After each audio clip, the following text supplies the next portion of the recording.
আমার আল্লাহ বলেন, হে পৃথিবীর মানুষ, হে আমার বান্দারা, তোমরা দুনিয়ার মধ্যে গিয়েছো, আমি তোমাদেরকে দুনিয়ার মধ্যে পাঠাইলাম।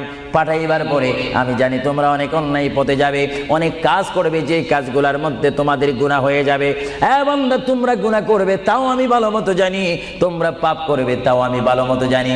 বান্দারে, পাপ করার পরে, গুনাহ করার পরে একাই কি মসজিদের মধ্যে তোমরা কেঁদেছো, রব্বানা যালামনা, বলেন রব্বানা যালামনা আনফুসানা ওয়া ইল্লাম তাগফির লানা ওয়া তুরহামনা লানাকুনান্না মিনাল খাসিরিন বলে বলে মসজিদে কেঁদেছো, আসরের নামাজ পড়ে কেঁদেছো, যোহরের নামাজ পড়ে কেঁদেছো, মাগরিবের পড়ে কেঁদেছো, এশার নামাজ পড়ে কেঁদেছো। এ বান্দা, নামাজের মুসল্লা যখন বসে যাও, আমি আল্লাহকে তোমরা বারবার বল, আল্লাহ আমার গুনাহ মাফ করে দাও। তারপরও আমি তোমাদের এই গুনাহ মাফ করে নিই। তারপরও তোমরা নিশি রাত্রে, মানুষ যখন ঘুমে যায়, তোমার বিবি যখন ঘুম যায়, তোমার ছেলে যখন ঘুম যায়, তুমি নিশি রাত্রে ঠান্ডা পানি দিয়ে ওযু বানিয়ে নামাজের মুসল্লায় বসে তুমি আবার যখন ডাক দাও, রব্বুল আলামিন, পৃথিবীর কোনো মানুষ আমার গুনাহ সম্পর্কে জানে না, তুমি আমার গুনাহ সম্পর্কে জানো। আমি এমন গুনাহ করেছি আমার বিবি জানে না, বিবি গুনাহ করেছে আমি জানি না।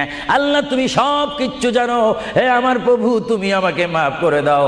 আমার আল্লাহ বলে, তারপরও যদি তোমাদেরকে আমি মাফ না করি, তারপরও বান্দা, তোমরা আমার রহমতের দরজা থেকে ফিরে যাইও না। আমি তোমাদেরকে হুকুম দিচ্ছি, ওয়ালাউ আন্নাহুম ইয যালামু আনফুসাহুম জাউকা, বান্দারে, যদি গুনাহ করে ফেলো, আমার রহমত থেকে মুখ ফিরে তুমি চলে যাইও না।